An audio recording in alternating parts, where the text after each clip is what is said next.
Welcome back, subscribers. This is about letter of marque, just like what the video is. And people are like, "What the hell is that?"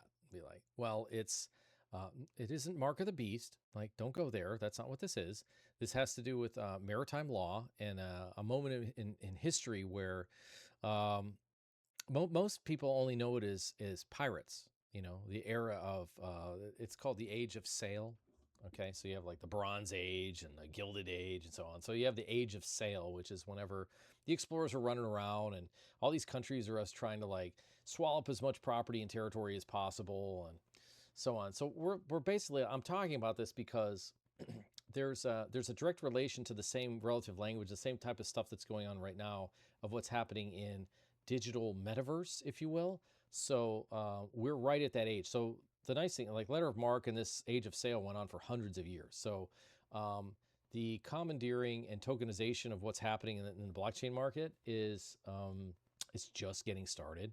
So that's why I'm like, teaching people about it, and we're keeping track of these things inside of our private site on how to basically navigate this and understand how you can do it for yourself and you become your own private, privateer, your profiteer. So instead of, it's very similar. It's piracy, only it's a nice way of saying pirate. So it's either you are a pirate or you're a profiteer, and be like, well, which is it?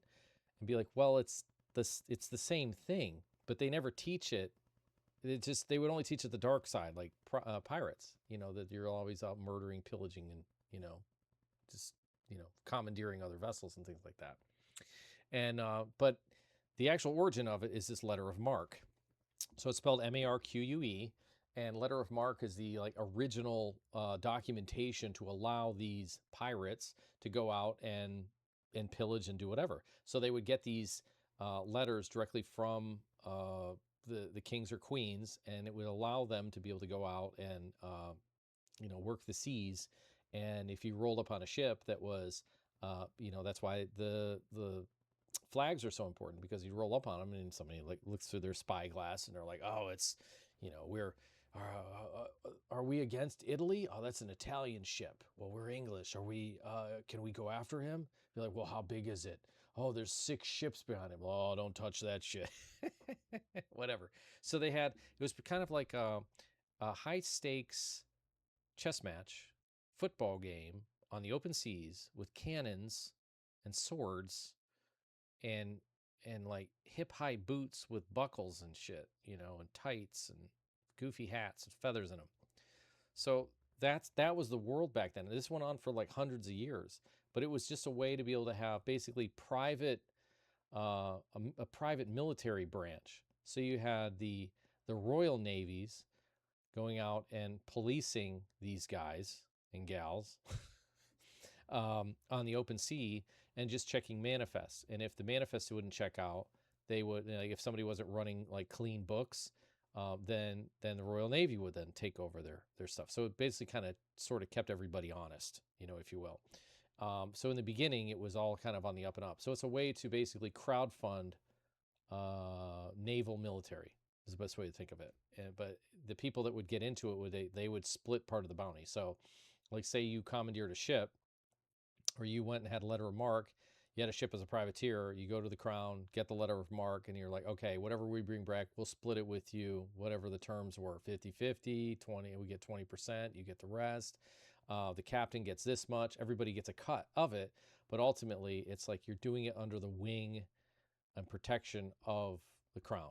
Simple as that. I'm wearing my Navy shirt today. So my daughter Jillian got me this shirt. This isn't actually the Navy shirt that they have currently. The one that they have now is uh it's like a chartreuse. It's not. This is like an old one. This is really old. I wasn't in the Navy, but we just have someone in the Navy that's in the family. My daughter's husband is a naval officer. Um, so I was wearing the shirt. I was like, I should do letter of marque right now and explain what this is. So you're like, how does this have anything to do with blockchain? Well, because right now things are just getting started, and if you're inside of the blockchain space, as long as you're identified and you follow the rules, you can like go anywhere you want to go. You can buy property anywhere on the. I think it's possible. If the UFO stuff that's coming in, it's a high probability that you're going to be able to just not, you could buy anything anywhere. Like you might be able to buy, I don't know, a farm on whatever, like in the Pleiades. I don't know. It's possible. And that's something that is it's set up inside of the system because the blockchain, it's a digital transaction. So you would be like they could commandeer the moon and be like, oh yeah, I own 52 acres on the moon, like whatever. And it would be on the blockchain. So at any rate, that's moving forward. They're tokenizing everything that's on the planet. So everything that's already an existing real something, a house, a building, a commercial building, gold, silver, stock, equities, everything is all being rolled back into again. They're like mirroring the exact same system again and starting from scratch. So that's like the great reset. And it's not that they're like, they're just extending the old one, but they're declaring a lot of assets and things that are inside the system that have never been declared. So it's very, very similar to this kind of like echo of elements and things that were inside of the language of the past. And that's why I'm talking about it. So how did I come up with it? Like, how did I learn about this? Well, I actually came to this because of a morning meditation, and it was like injected into me. So I get these I do morning meditations every single morning. But I just don't open my eyes, and I just go through dream state. And then sometimes, like if I have a question or whatever else, um, I'll be shown like it's almost like a little mini movie of events. Or sometimes I get words like this, like Mark, letter of Mark. Um, I get songs. I'll hear melodies of songs. I'll hear just a couple of words or lyrics to songs, and then I'll look them up. I've got like a whole list of things, and it doesn't happen all the time. But when it does happen, I pay attention to it because it's like there's some reason behind it. So this one, the letter of Mark. Whenever I was working on, I was like trying to understand really the blockchain, like what was going on. This is like a couple of years ago, maybe two. Excuse me, of like how this is all laying out because my company has invested into crypto, and I wanted to really know kind of how it worked and where it was going so that we could be part of it. And I wanted to know like what were the mechanisms behind it. And it was like, and so that was like a breadcrumb. You just get like this breadcrumb, a letter of Mark. So I go look it up, and then I was like, I see what this is. So as a government license of the age of sail, authorized private person known as a privateer or corsair to attack and capture vessels on foreign state at war with the issuer, license international military operations against specified enemy as reprisal for previous attack or injuries. Capture naval prizes were judged before government's admiralty court for condemnation or transfer of ownership to the privateer. So, yeah, it was a pissing match. So it was a way for these crowns to be able to charge. It wasn't free, but they would charge, and somebody would go out and get one of these letters of marque, which would be a stamp from the crown, and they could go out and be like, they're like mercenaries. They're like hired guns to go out and go after these countries. So that's basically the crux of the whole thing. And in reading through it and how this was set up, it's that let's see, the terms the letter of marque and privateer were sometimes used to describe the ships that were typically operated under the marque and reprisal licenses. In this context, a letter of marque was a lumbering, square-rigged cargo carrier that might pick up a prize if opportunity arose in its normal commerce. In contrast, the term privateer generally referred to a fighting vessel, faux aft rigged after it was fast and weatherly. So you had two separate. Uh, you had basically like warships, like mercenary type guys that have cannons and badass dudes on, like say like special forces guys that were done fighting in wars and they want to go off and go make something for themselves. They would go do this. It wasn't. There's Cliff High just mentioned something that these pirates were typically like, the open seas were slaves, and just people that were indentured and all that. Well, like, sure, but this is a professional business, 100%. Like, and then this was like, just like now, if you have special forces guys that have retired, and then they're training uh, whoever they're private contractors, so they can go train whoever. Same thing. Um, but then sometimes they might get a paying gig and they get to be security detail, right? So that's what you would have. And this was rampant. I mean, the open seas, it was wide open. I mean, you could do whatever. I mean, you want to talk freedom, especially at this period. Like, you're coming out of the dark ages and guys are like, say what? I can do what? They've got coconut cream pie over there. This sounds great. They've got rum and women. I'm on it. Let's go. Um, Allowed governments to fight their wars using mercenary private captains and sailors in place of their own navies to measure and save time and money. Instead of building, funding, and maintaining navies in times of peace, governments would wait until. So the private contractors, just like I said. Um, so the etymology of it, it's Old English and Germanic, the marque, and it's French. The marque, M-A-R-Q-U-E, is French. Um, let's see. The first recorded use of letters of marque reprisals the English statute of 1354 during the reign of Edward III. The phrase referred to a license granted by a sovereign or subject authorizing to make his reprisals and subjects to a hostile state of injuries alleged to have been done to him by his enemies and army. So basically, it's like, oh, I totally go after this guy. Is there anybody out there that wants to, you know, go after this foe? And they would like, I'll do it. Oh, sure, we'll go. I've got a ship. We'll take care of it for you, sir. We love the crown. We'll do whatever it takes. And that's how it basically got started. And then, depending upon how many came, it was like a free for all. So, like, if you had a letter of marque, now you might have multiple vessels underneath that marque, and then you would go out, just like the Nina, the Pinta, the Santa Maria. So again, like, so if Christopher Columbus goes out with 3 ships, he's been commandeered and paid. He's Columbus was he Portuguese? Was it he's Portuguese or Italian? I can't remember. I should know that. I think I should know that. Christopher Columbus was Portuguese. He's Italian. Yeah, Italy. He's Italian. Um, Interesting. He's a blend of Italian and Spanish, but it was yeah, yeah. So anyway, it didn't matter where you're from. They would have these guys. They would, take private contracts, take these ships. So again, it's privateer. It's a privateer. It's private investment under the crown, like a subsidiary of the crown, working under the umbrella of the crown, and they could do whatever the hell they wanted. Now, and in that, they could keep some of the prize money. So if they had, like, oh shit, these guys are loaded rich, we're in trouble. So if you rolled up on somebody, and it was like a large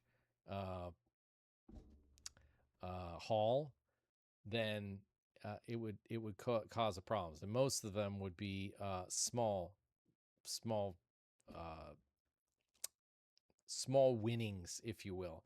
But if it was really large, that's what they were trying to find. Like, because there was gold that was being found. And again, back in this period, it was that the information that's coming out of the new world that was already been established was that it's rich, it's wealthy, it's rich in natural resources, and be like, you're talking about like logs and like wood, stuff that they don't have over in Europe as plentiful as they have here in the States, like resources, fresh water, things like that.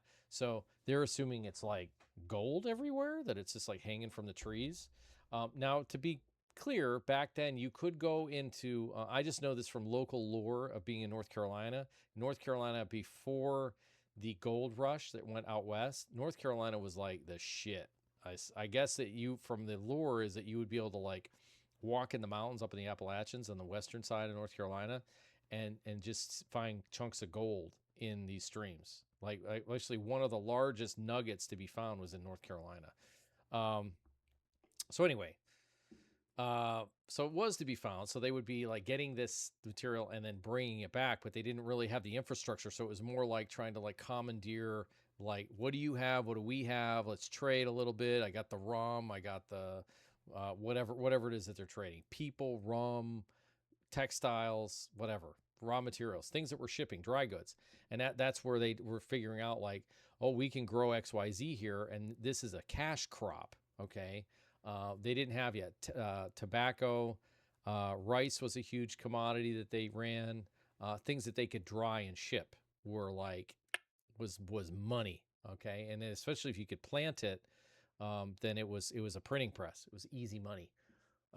So those are the kind of things that they would kind of go after. All right.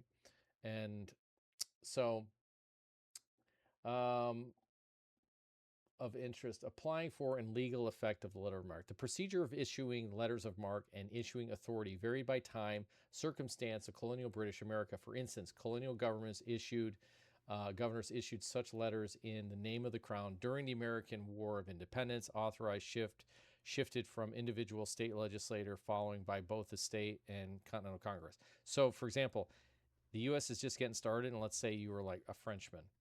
You're like, we, and be like, I'd like to like get hooked up. I'd like to work for the United States government, and we're gonna take care of you. Or you're Belgium, right? And you're like, we want to play on this side. All right. Well, we know that there's going to be ships and stuff that are going to come across to have to, for England, and we don't really like England, so we're going to come in here. We're going to do it for the United States, and we're going to do it under the United States rules because we don't really want to fight a war with. It was the same shit that happens now. So it's like it's a proxy war. So say, for example, you're from Belgium or France and you really don't like England, but you really don't want to have open war with them. You could do it through the United States. And then you could say like, well, we have our own vessels. What we could do is we'll take down our flag. We'll put up your flag. We'll set up a contract, and then we'll go out and then we'll go jack up the Royal Navy. How about that? And the Royal Navy's like, who are you guys? Well, we're freaking Americans. And you're like, but you speak Dutch. I can tell by your shoes and your hair. You look like you should be, you look like the Dutch boy. Be like, yeah, but we're American. Be like, say what? So that's where the blurring of lines really started to come into play pretty heavy. Um, so a lot of fun. So you had this like heavy gaming that was going on where you had this cross pollination essentially that was going on, and it was playing England at their own game, basically, because the Union Jack, the English flag, that's a double cross. The English are notorious for telling you one thing and doing something totally different. That's why they're not trustworthy. But that's basically Anglo-Saxon. That's like the white man in general. They're like, don't trust them. But anyway, you would see that. But if I could fly somebody else's flag, or I'm underneath somebody else's flag, be like, wait a minute, you guys are German, but you're saying it's English. Like, people don't know this, but the Revolutionary War and even the Civil War, they had tons of foreign fighters, tons, because they had interest in the United States. So they're like, hey, there's German people that were fighting. It was a big number. I think it was like 30 or 40%, something like that, were German in, like, say, the Civil War. People don't know that. So what does this have to do with anything? So these letters were really important. Again, this is getting back to blockchain, like where we are. Authorized, the president would sign these letters of marque. A shipgoer applied such letter by stating the name, description, tonnage, force of the vessel, the name of the residence of the owner of the vessel, intended number of crew, ship owner. So basically you're identifying like, hey, yeah, we're legit. This is what's on board. And then you would create a ship manifest. It says like, we have this many crew members. The captain's name is this. The first mate's name is this. And we have 15 barrels of rum, and we have 20 bushels of wheat, and whatever else is in the cargo hold, right? And then you have to put that in documentation. So if you were boarded by commandeered by another vessel, a pirate, which would be a privateer, or a Royal Navy member, and they went on there, they were policing the area, and they look at the manifest, and if it doesn't check out, they're like, well, hey, we're going to take this shit. Be like, it says here that you only have 10 barrels of rum, but you actually have 15. So why didn't you put that on your ledger? So there's language in this that is so blockchain heavy. It's like, again, it's not exactly the same, but it's like it's an echo of the past. So ledgering your ownership, and can you prove ownership of it on the blockchain? So the digital system runs on maritime law, which is law of the sea. So this, again, all of this period of letter of marque and commandeering of vessels and pirates and profiteers and everything was all of that period. Same language, our judiciary system, etc. So it runs the same thing. So we are at the same cusp again now that they've really launched this digital system. The sandbox is over. Now we're actually moving into like how it actually works and runs. And identification is a really big deal. So digital identification, I harp on this a lot. I've got other videos and things about this. Your how you can, well, like where are you relation to um, your ownership of it and its chain of custody. Okay, so that's another language word that they use, but all that really is it's a letter of identification based upon like your ship's manifest. Okay, that's chain of custody. So if you leave England and you've got 10 barrels of rum and you show up in uh, Curacao or wherever, the Bahamas, and you've got 15 barrels of rum, they'd be like, well, where the fuck did it come from, asshole? Like, you guys just, it doesn't grow rum. How did you guys go from 10 barrels to 15? And they would, because they commandeered a vessel. Now, if it was letter of marque, and then they could take it and be like, well, we got 5 barrels of rum from this such and such vessel, and have the vessel named, and this is the captain, and so they'd have it all listed. So it was highly documented. They make it sound like in history that it was just like Wild West, do whatever the fuck you want. It's Jack Sparrow on the open sea, and we can just be drunk and arg and just do whatever. No, that wasn't the case. As it got deeper into it, that type of behavior did happen because they were the governments, these kingdoms were basically done with it. There was like kind of like the dust had cleared, and whenever the decision was made, okay, the ones that own the majority of this territory, the French own this much territory in the New World, England owns this much, the Netherlands had a big stake in it.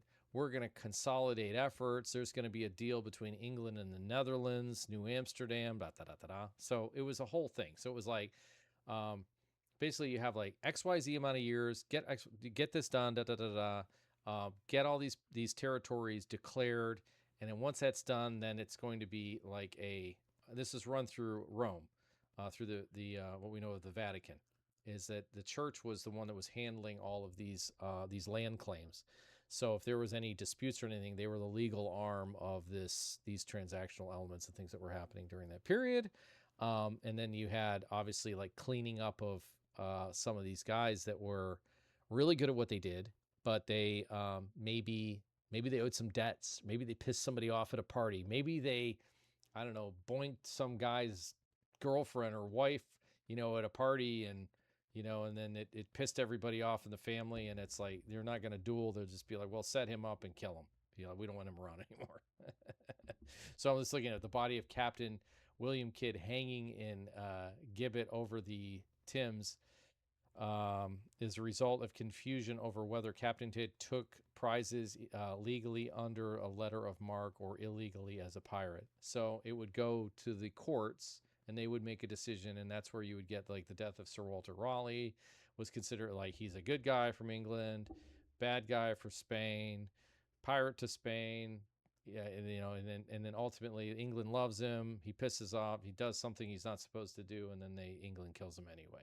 So it's a very dangerous environment to be in, and there are lots of people. The ones that we know of are the ones that basically crossed the line and got caught.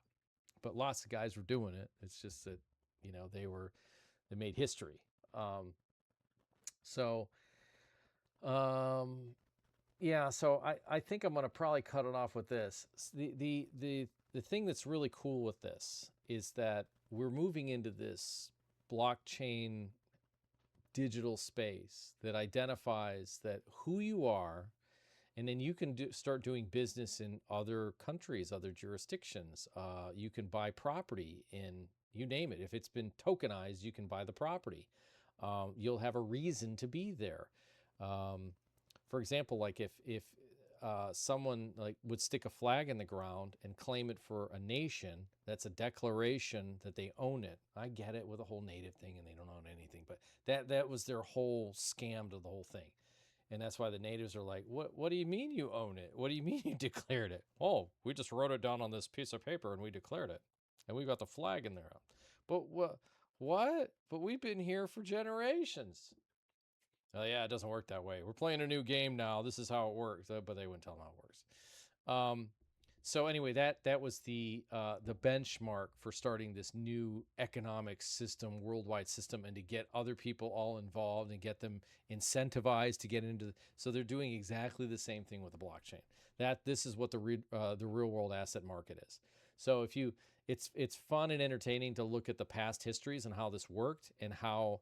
Like if you come into it early, people are like, yeah, but you're talking about pirates and shit. Like, why would I put my money into it if I know that it's a pirate and it's piracy and people could steal? You're like, that was at the really at the end. In the beginning of it, it was a free for all. It was easy pickings, all right, because there was less people into it because it would take a lot of time to be able to get back to people and say like, holy shit, they just sail out there and they just like take over a vessel and it's like done because they'd have less armaments, less boats, so on and so on. So it would have been like shooting fish in a barrel, literally, like in the beginning.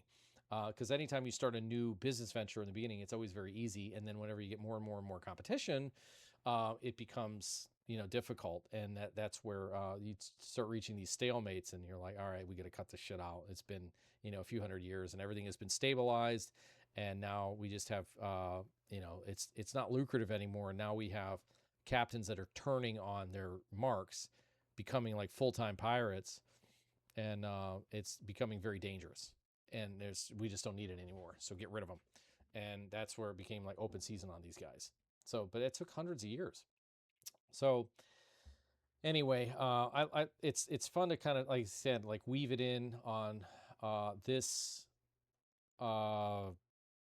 place we are in history and how it basically kind of like repeats itself.